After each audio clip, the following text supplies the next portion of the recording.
মাত্র কয়েকটা কচি ঢ্যাঁড়স দিয়ে যে এত অসাধারণ স্বাদের একটা রেসিপি বানানো যায়, না বানালে বুঝতেই পারতাম না। তো নমস্কার বন্ধুরা, স্বাদবাহারের পক্ষ থেকে আপনাদের সবাইকে জানাই আরও একবার স্বাগত।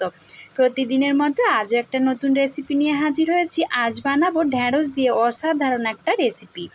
তার জন্য সবার প্রথমে আমি এখানে পরিমাণ মতো ঢ্যাঁড়স নিয়ে নিয়েছি।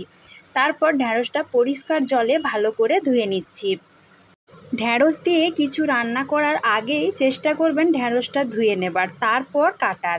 তাহলে কিন্তু ঢ্যাঁড়সের যে পিচ্ছিল ভাব সেটা অনেকটাই কমে যায় এবং খেতেও বেশ ভালো লাগে। আমি প্রথমে পরিষ্কার জল দিয়ে ভালো করে ধুয়ে নিয়েছি। তারপর একটা পরিষ্কার কাপড়ের মধ্যে ঢ্যাঁড়সটা ভালো করে মুছে নিচ্ছি, যাতে গায়ে একটুও জল লেগে না থাকে। এবার ঢ্যাঁড়সটা ছোট ছোট সাইজ করে কেটে নেব। ওই ধরুন একটা ঢ্যাঁড়সকে 3 পিস করে কেটে নিয়েছি। একই রকম করে সমস্ত ঢ্যাঁড়সগুলো প্রথমে কেটে নেব। সব ঢ্যাঁড়সগুলো কেটে নেওয়া হয়ে গেছে। এবার সরাসরি চলে যাব রান্নাতে। সবার প্রথমে কড়াই একটা বসিয়ে নিয়েছি। তাতে দিয়ে দিচ্ছি 2 চামচ মতো সর্ষের তেল। তেলটা ভালোভাবে গরম হয়ে গেলে আমি এখানে 10-12 কোয়া মতো রসুন তেলের ওপর দিয়ে দিচ্ছি। রসুনটা এখানে ছোট ছোট সাইজের বলে আমি এখানে 10-12টা দিয়েছি, আপনারা দেখে রসুনটা দেবেন। আর 2টো মিডিয়াম সাইজের পেঁয়াজ কুচি দিয়ে দিয়েছি, তার সাথে একটা টমেটো কুচি আর দিয়ে দিয়েছি বেশ কয়েকটা কাঁচা লঙ্কা কুচি। আপনারা যে পরিমাণ ঝাল খেতে পছন্দ করবেন সেই রকম লঙ্কাটা দেবেন। সব কিছু ভালো করে একটু ভেজে নিচ্ছি। সব কিছু ভেজে নেওয়া হয়ে গেলে কড়া থেকে তুলে নিয়েছি, আবারও 1 চামচ মতো তেল দিয়ে দিলাম। এবার যে কেটে রেখেছিলাম ঢ্যাঁড়সগুলো সেইগুলো কড়াতে দিয়ে দিচ্ছি। তারপর একটু ভালো করে ভেজে নেব।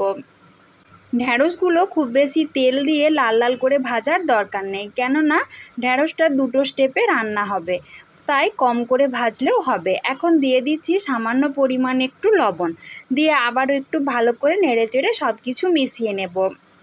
প্রায় 5-7 মিনিট মতো ঢাকা দিয়ে ঢ্যাঁড়সটা ভেজে নিয়েছি। মোটামুটি ঢ্যাঁড়সটা ভাজা হয়ে গেছে, এর থেকে বেশি ভাজার আর দরকার নেই।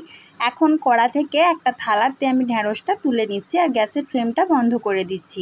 তারপর সব কিছু একটু সময় নিয়ে ঠান্ডা করে নেব। পুরোপুরি ঠান্ডা হয়ে গেলে আমি সব কিছু একটা মিক্সিং জারের মধ্যে ভরে নিচ্ছি। সব একসাথে একটা পেস্ট বানিয়ে নিতে হবে।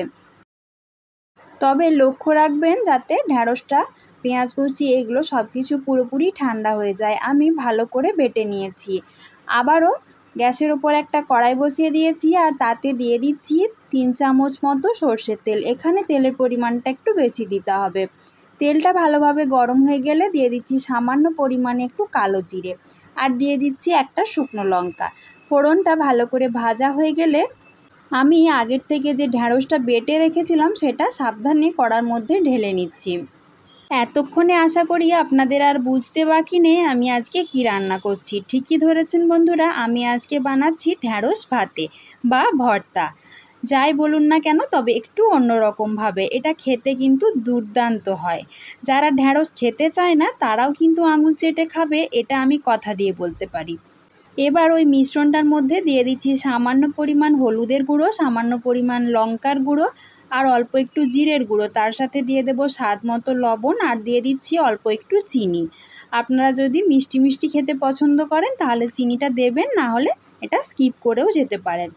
এবার গ্যাসের ফ্লেমটা মিডিয়ামে রেখে দিয়ে অনবরত নাড়িয়ে নাড়িয়ে মিশ্রণটাকে শুকনো শুকনো করে নিতে হবে। এই কাজটা কিন্তু একটু ধৈর্য ধরে সময় নিয়ে করতে হবে, কেননা গ্যাসের ফ্লেমটা বাড়িয়ে এটা করা যাবে না, তাহলে তলার দিকে লেগে যাবে। এটা গ্যাসের ফ্লেমটা একদম মিডিয়ামে রেখে দিয়ে অনবরত নাড়িয়ে নাড়িয়ে মিশ্রণটাকে শুকনো করতে হবে। যত ভালো করে শুকনো করা হবে ততই কিন্তু খেতে বেশি ভালো লাগবে। ঢ্যাঁড়সের এই ভর্তার রেসিপিটা এতটাই দুর্দান্ত হয় যে যারা ঢ্যাঁড়স খেতে পছন্দ করেন না তারাও আঙুল চেটে খেতে বাধ্য হবেন। আর ঢ্যাঁড়সের যে একটা পিচ্ছিল ভাব থাকে, এইভাবে রান্না করলে সেই ভাবটা কিন্তু একদমই থাকে না। এবার আমি গ্যাসের ফ্লেমটা বন্ধ করে দিয়ে ভর্তাটা নামিয়ে নিচ্ছি। মোটামুটি আমার 15 মিনিট মতো সময় লেগেছে এটা পুরোপুরি শুকনো করতে। এবার আপনারা গরম গরম এক থালা ভাত আর তার সাথে থাকে যদি এই রকম একটু ভর্তা, এক নিমিষেই সমস্ত থালা খালি হয়ে যাবে, এটা আমি কথা দিয়ে বলতে পারি, কেননা এটা খেতে এতটাই টেস্টি হয়। তাহলে বন্ধুরা এখন তো বাজার কাঁপিয়ে চলেছে ঢ্যাঁড়স আর পটল। ঢ্যাঁড়স বাজারে থাকতে থাকতে আপনারাও এই রেসিপিটা অবশ্যই একবার বানিয়ে দেখবেন, তারপর আমাকে কমেন্ট করে জানাবেন খেতে কেমন হয়েছিল।